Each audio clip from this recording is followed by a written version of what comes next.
Hello everyone, thanks for tuning in to today's third video. We're going to have a look at the weather for the next 10 to 14 days for today's third video. Day 10 will take us to the 4th of July. And we'll be able to extend out beyond that with the XZ, GFS and ECM ensembles because they run to around a couple of weeks. We'll have a look at CFSV2 for July at the end of the video. And I shall get on with that for you in a moment to say that the first video today was our 6 AM upload. And we've also released GMA Friday as well. It's back after being away for a month or so. So check out GMA Friday if you'd like to do that. Please like, share, subscribe on the video. Thank you so much, everybody, for doing that. And I hope you're having a lovely Friday as well.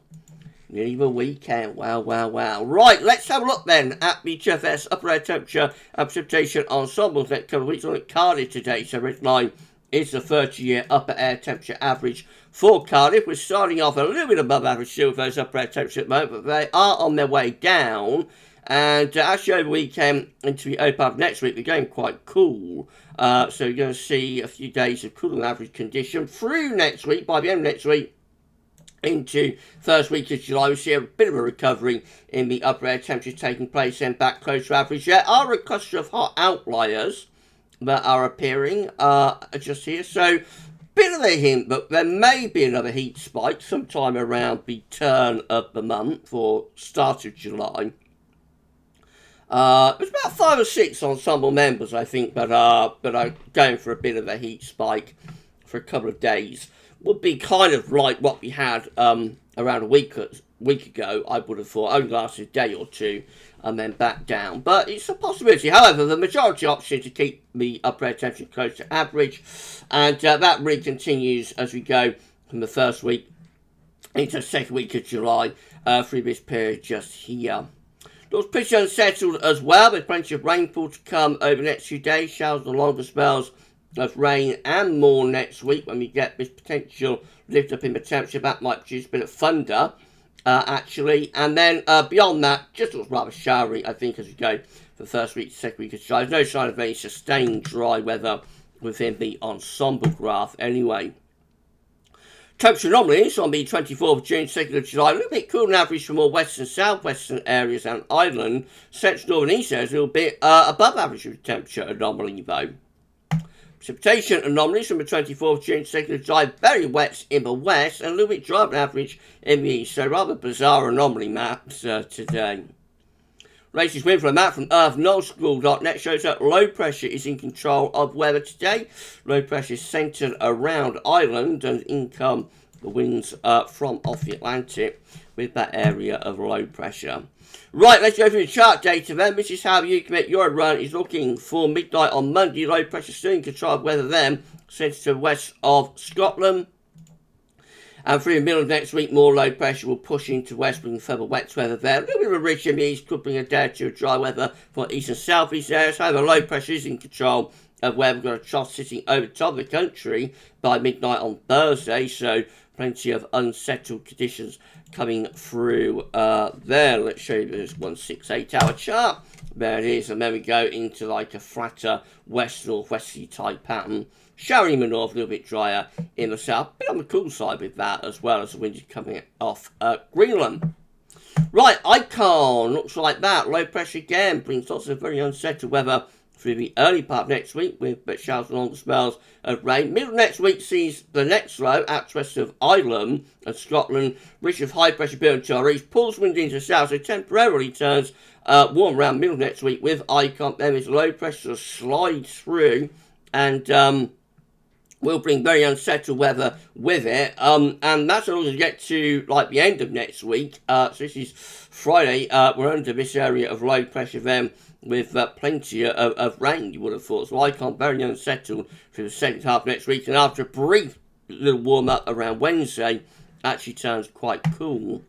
GFS midnight run, again showing low pressure coming in from off the Atlantic, bring plenty of showers, if not longer spells of rain too. Middle next week again, we pull some warmer winds up from the south, as this low pressure stalls to the west of Scotland and Ireland. And then second half of next week, we generate this area of low pressure within quite a warm and humid air mass, and so that produces heavy rain, thunderstorms potentially in the second half of next week. That looks quite volatile, I have to say. And by the time we get through day 10, we're pulling in like a cooler northwesterly flow. This is 4th of July, pulling in like a cooler northwesterly flow with high pressure out to our west and low pressure is to the east. In a more extended range, the GFS midnight run keeps those northwesterlies going, so we keep it generally on the coolish side and rather showery as well until the very end of the GFS midnight run, and high pressure then from the Azores makes its moves, builds in to the country. That will turn us a lot drier and a lot hotter under that area of high pressure. It's a very long way off, it's over 2 weeks away. GFS 6Z, again, showing low pressure dominating weather through the early part of next week, particularly in west and north, a little bit drier and warm perhaps in the south and east. Second half of next week, we don't pull off that bungee low. We just have this rather showery and quite cool sort of northwesterly flow into the second half next week. And then up to day 10, high pressure reaching in from the Atlantic into Western Europe, and quite a bit of dry weather with it into western parts of Europe, a little bit on the cool side, winds coming in from like a northwesterly direction, and that carries on beyond day 10 into more extended range. Eventually, high pressure though does build in, so both the midnight and 6Z GFS run seeing high pressure making a move into the second week of July. Big area of high pressure takes over, obviously turning things a lot drier and a lot hotter there. Could high pressure make a move from the Azores in the second week of July and turn us dry and hot? Let us know what you think in the comments, please. Everyone, right, enjoy the video. Please smash the like button. Make sure to subscribe to our channel. Thank you so much for doing that. And drop a comment. Let us know what you think. This is all of our videos. Thank you so much. GM, again, showing low pressure in control of weather on Monday. We're plenty of showers along as well as rain. Middle of next week, we'll see that low pressure just out to west. That'll bring the wettest weather up the western side of the country. East areas will be a little bit drier and warmer. Remember, low pressure is slipping in across the country as we go into the second half of next week. Looks a little bit on the volatile side, I have to say that, and there could well be thunder mixed in with that. All the way up to day 10, quite unsettled with the GM under a trough of low pressure, so certainly a little bit on the cool side. Showers on the spells rain up to the 4th of July. ECM WF, again with low pressure in off the Atlantic, plenty of showers along the spells of rain to the early part of next week. A little bit dry and warm for the southeast by middle next week, out to the north and west, so still pretty unsettled and quite cool. Second half of next week, we get this low pressure developing around France. That drifts north again, all looks rather volatile with that at the end of next week and into the first weekend of July. Under that trough of low pressure, you'd expect showers, along the spell of rain, probably thunderstorms mixed in as well. And then heading up to day 10, that thunder low gets out of the way. We're into like a westerly type flow with high pressure trying to ridge up from the Azores, a little bit drier and warmer for the southwest anyway by day 10.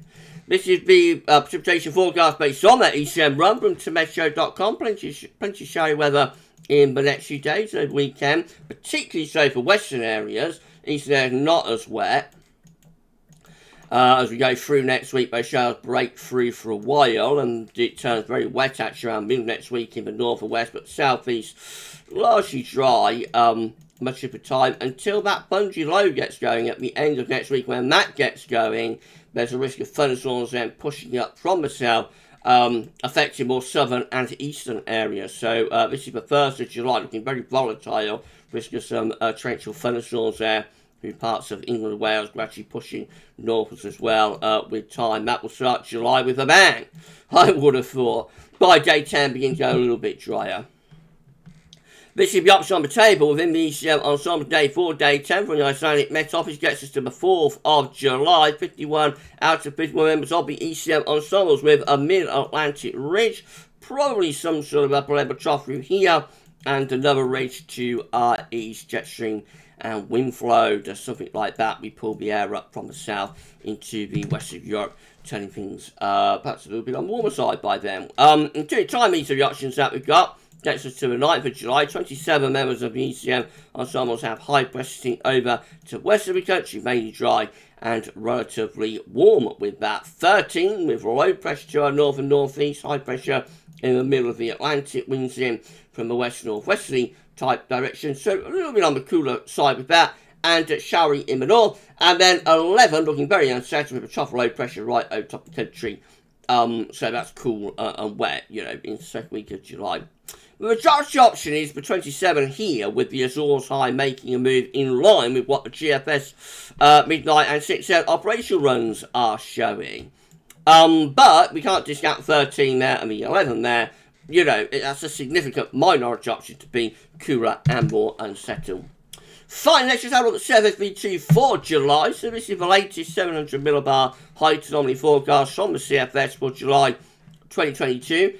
On the face of it, looking quite good if you want a warm, dry month, with a nice extension from the Azores High into the west and the north of Europe. You would expect a lot of dry and pretty warm weather with that, I would have thought. Maybe quite hot weather, although the temperature anomaly is only average or has no signal. But you only have to go just to our east to find it warmer than average. And I see no reason why we wouldn't come away with a hotter than average month, you know, warmer than average month, if that anticyclonic, high-pressure dominated anomaly came off. No real signal for precipitation, but I would have thought a dry month is likely as well. I can't see any reason why that anomaly wouldn't lead to a dry and quite warm and relatively hot month. The only thing is that there is a little bit of a weakness in the ridge from, we've got one high pressure centre there and another one over here, and in between there is a little bit of weakness that could allow some lower pressure to come through at times and possibly, you know, bring some unsettled conditions at times. But it's a pretty anticyclonic signal. I see no reason why that wouldn't be a dry and warm July, and maybe even, if wind is in from the south-southeast regularly enough, quite a hot July as well. But it's all speculative, it remains to be seen, so watch this space. Right, if you enjoyed the video, please send you like, share, subscribe. Thank you so much, everybody, for doing that. Don't forget to tell friends and family about GavsWeatherVids. We are grinding to 14,000 subscribers, so hopefully we'll hit 14k soon. Thank you so much, everybody, for all of the recent subs, and don't forget to drop a comment and let us know what about this and all of our videos. Thank you so much. Right, we're done then with today's video. Videos just so come up tomorrow. Start off with 6 AM upload. If that wasn't enough, we are also going to have weekend broadcasts and the ECM WF 6 weeks look ahead and a 10 to 14 day too. So 4 videos coming up. It's going to be an epic day of content. Keep checking back for more. But for today's videos and for this video, that's all for now. And thanks for watching.